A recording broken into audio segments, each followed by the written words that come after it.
Hi, I'm Anum Hussain for WEBN. Joining me today is Nadia Zaffar, former news producer for Dawn News in Karachi, Pakistan. Nadia, how are you today? I'm good, Anum. How are you? I'm doing well. So first of all, can you just tell us where Pakistan is located on a map? Well, in terms of understanding where Pakistan is, it's good to see what the countries around it are. Pakistan has Afghanistan on its west and India on its east. It's not in the Middle East, it's in South Asia. So it's on the periphery, on the outer side. It's in an Asian country, and that's where Pakistan is. So we're here today to talk about Egypt, but in relation to Pakistan, of course. So what similarities are there, if any, between Pakistan and Egypt? Well, one of the most fundamental similarities between these two countries, and why that would even come up, is the fact that they're both Muslim countries. 90% of Egypt is Muslim, and 95% of Pakistan is Muslim population. And that is the biggest similarity in terms of politics. Also, in recent times, high rates of unemployment, high rates of inflation are more similarities that people tend to connect with while watching the events in Egypt and wondering what the similarities are in Pakistan.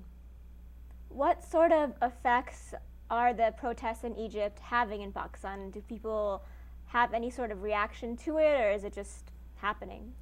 Right. When the protest started in Egypt, word on the street in Pakistan, in the cities where people get together to watch news in smaller towns, was a sense of inspiration. They were inspired that people in Egypt, whom they do feel a connection with in terms of faith and ideology, had come together in such a big way to talk about what was, troubling them, what their troubles were, what their problems were. And that was inspiring to many Pakistanis because they're also going through a really hard time economically. Last year saw one of the worst floods in the history of Pakistan, and people are still under its effects. They haven't been able to recover.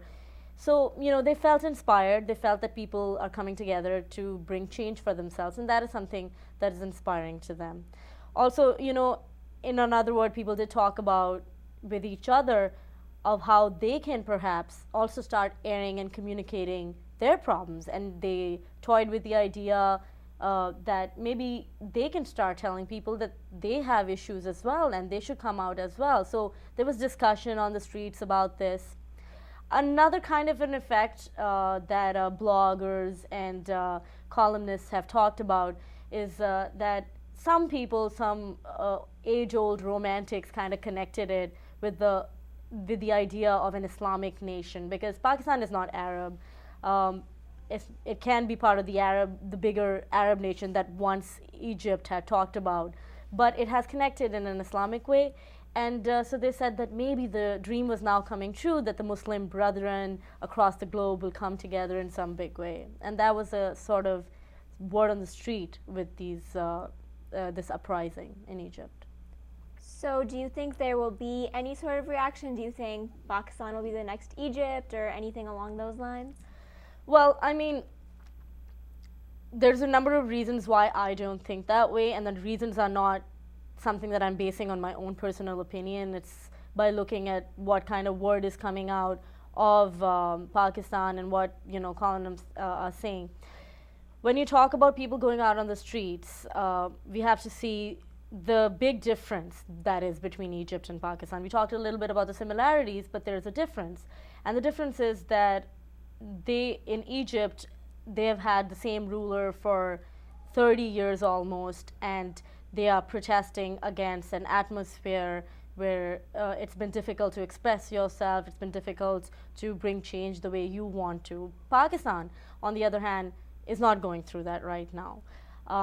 In 2008, we had fairly free elections, and the two parties that are in majority right now are parties that have wide support in Pakistan. For example, the most influential province of Pakistan is the Punjab, and the PMLN is the party ruling there.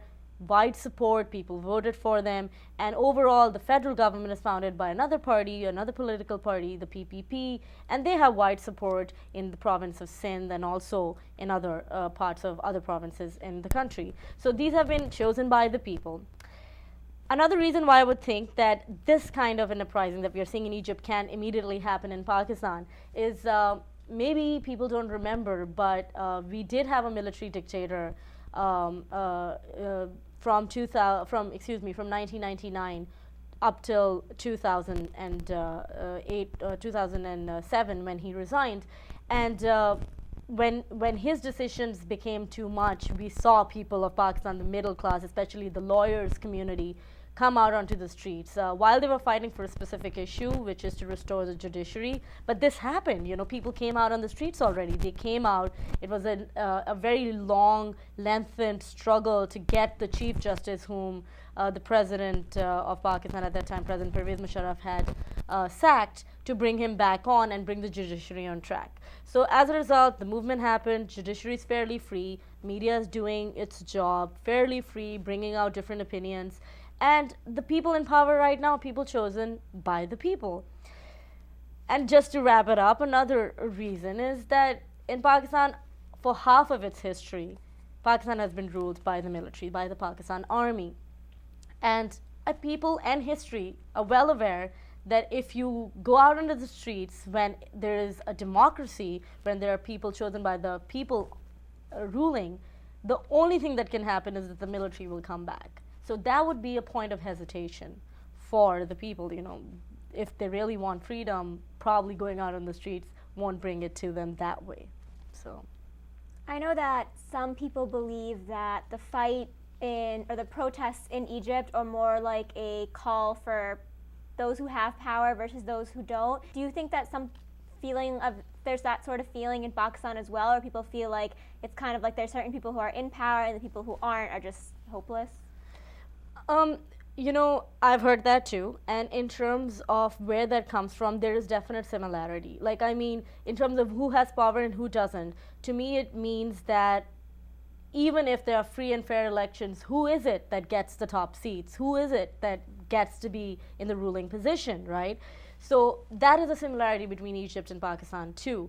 That very stunted political class, very few players that you keep seeing over and over again, connected to feudalistic families that have been there for, you know, years and years, you know, parents and daughters and sons, and they're just going in this kind of a legacy system. But is there enough representation for nobodies to kind of come into the political and the ruling class? So yes, there isn't. So a stunted political class, a very strong military is another similarity that Egypt and Pakistan have.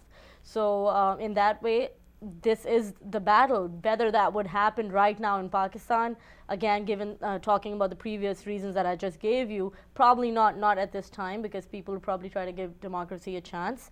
And I'm basing this on what people far more knowledgeable, advanced historians and analysts are talking about in Pakistan right now.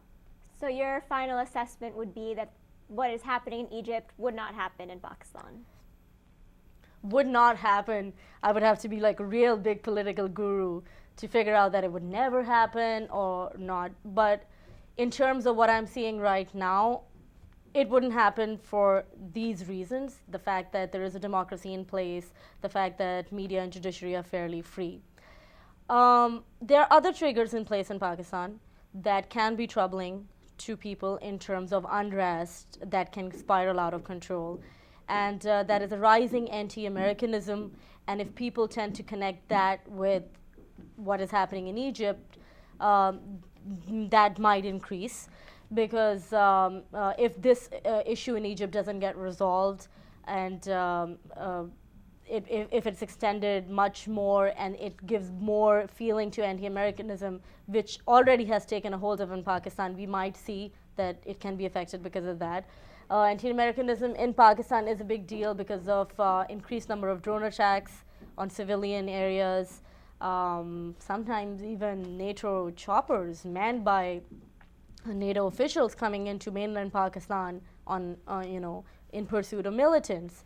And this is causing some trouble, and its signs are being seen in the cities right now. We are dealing with an issue where an American consulate worker has been arrested because he shot two alleged robbers, and maybe wouldn't have had such a big problem otherwise, but because he's an American, and even though he is as a consulate worker for the American government, he can claim immunity.